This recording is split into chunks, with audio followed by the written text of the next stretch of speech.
नमस्कार आपण समस्त को मनीषा रसोई खजाना को स्वागत। आज आमे बनैबा गोटा चिकेन रोस्ट बा पोड़ा रेसिपी। आपण जदि एजाई मो चैनल को सब्सक्राइब करनाती कर दियंतु, पाखरे थिबा बेल आइकन को भी क्लिक कर दियंतु, ताले मो नुआ वीडियो अपलोड रो नोटिफिकेशन पाई परिबे। लाइक आउ शेयर भी कर दियंतु।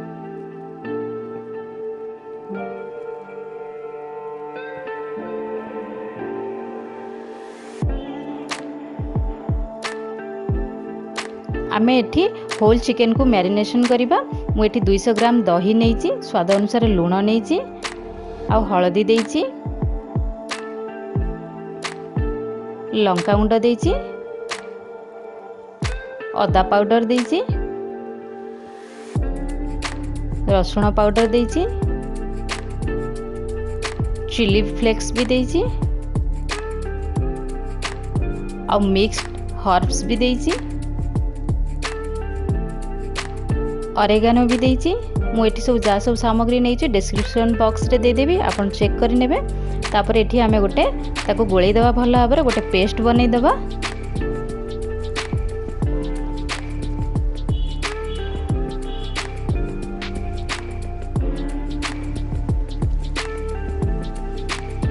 तो भल भाबरे गोटे पेस्ट बनै देबा। आ एठी मु होल चिकेन को भल भाबरे धोई की रखीची। आमे से पेस्ट को देकी चिकेन को भल भाबरे मैरिनेट करि देबा चारिआडे भल भाबरे।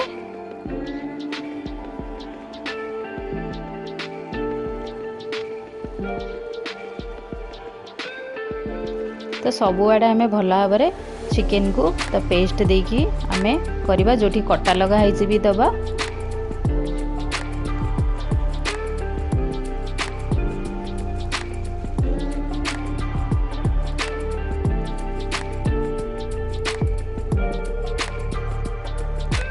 भल भाव जमी आमर मसला गुड़ा सब भितर रहिबो, तो आमे ताको भल से मैरिनेट करिबा।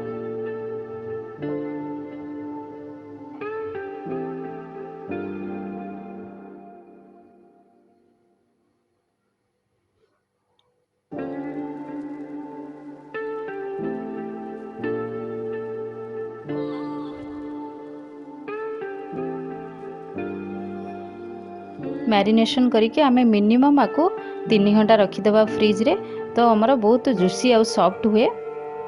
तो आसंतु आमे नेक्स्ट प्रोसेस रे आमे चिकेन को रोस्ट करिबा।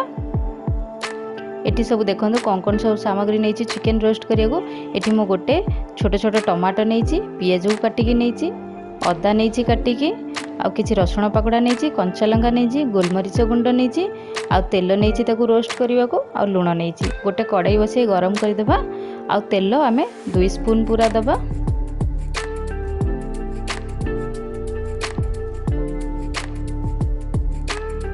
तेल को गरम हवा को देबा।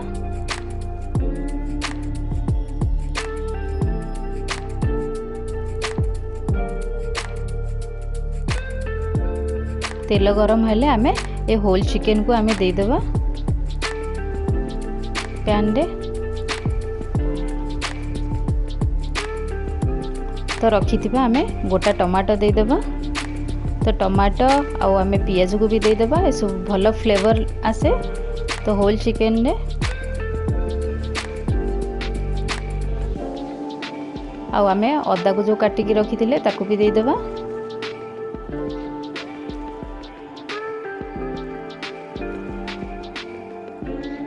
और रसुण भी दे देबा, कंचा लंका भी देबा।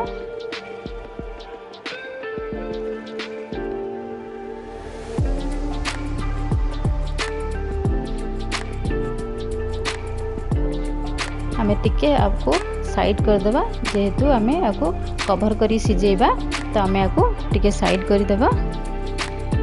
भल भाबरे प्रेस कर देबा जेमिति हमर कवरटा देई हबो।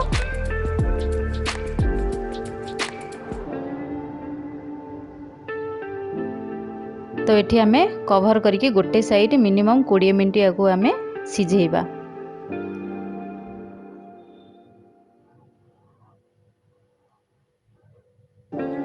आ मन रखु गैस को आम ये पूरा लो रे रखिबा। प्रथम आम सिझीबा दबा तापर मीडियम रे रखी आम ताको रोस्ट करवा। आ जदि आम प्रथम हाई फ्लेम रे दे देबा ताहले हमर चिकन सिझीबनी आ खाली पोड़ी जीव बाहर। आमर ये 20 मिनट हेनी तो आमर अल्प समय आम या अल्प सिझी जाइए। तो ये आम स्वाद अनुसार टिके लुण छिंची दबा आउ टिके गोलमरीच गुंड भी छिंची दबा। आर फ्लेवर आहुरी बढ़े दिए जो आम टिके लुण आउ गोलमरीच गुंड आम जो छिंचु। आपण चाहिए ये लंका गुंड भी टिके छिंची पारिबे।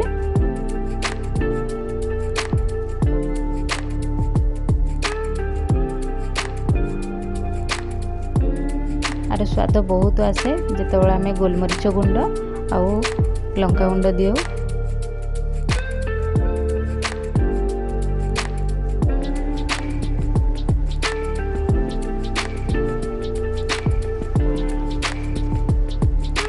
तो आम कवर करदेबा पुणी थे सिझीबा दबा भल भाव।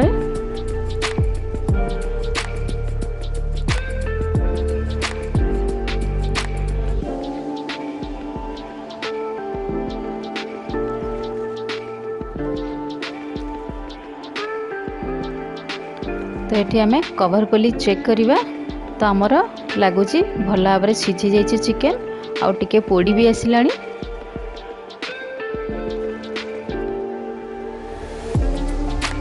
देखंतु केते बढ़िया दिसुची। एटा खाइबा को भी बहुत भल लगे। एबे आमे तळ साइड को लेउटै दबा।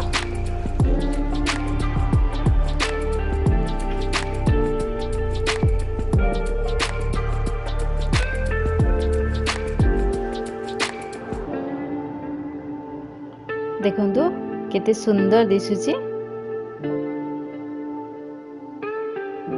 तो आमे आउ किछि समय तक तळ साइड को हवा को भल भाव रोस्ट हवा को दबा।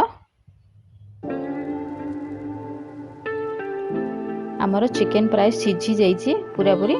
आमे तळ साइड को खाली पोड़ीबा को दबा। आउ ए पटटा भी टिके लुण छिंची दबा आ गोलमरीच गुंड भी छिंची दबा।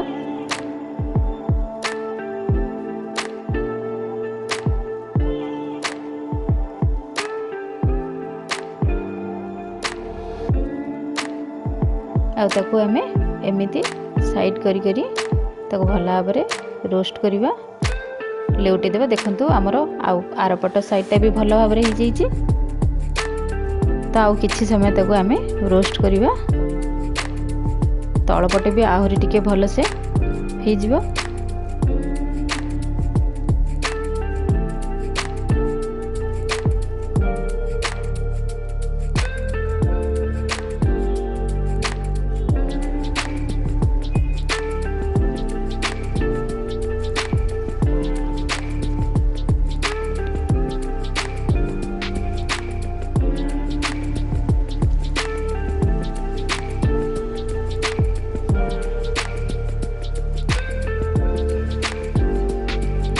देखंतु केते सुंदर दिसुची। आमर एठी आमर पूरा पूरी रेडी हो गला चिकेन रोस्ट बा पोड़ा। आपण एटा निश्चिंत ट्राई करिवे घरे आ मो सहित शेयर करिवे कमेंट बॉक्स रे आ लाइक भी करिवे वीडियोटा जदी भल लागे आपनको। देखंतु केते आ मु गोटे एमिति काटी की देखौची केते देखंतु सॉफ्ट हेची। देखंतु केते सुंदर आ टेस्टी दिसुची।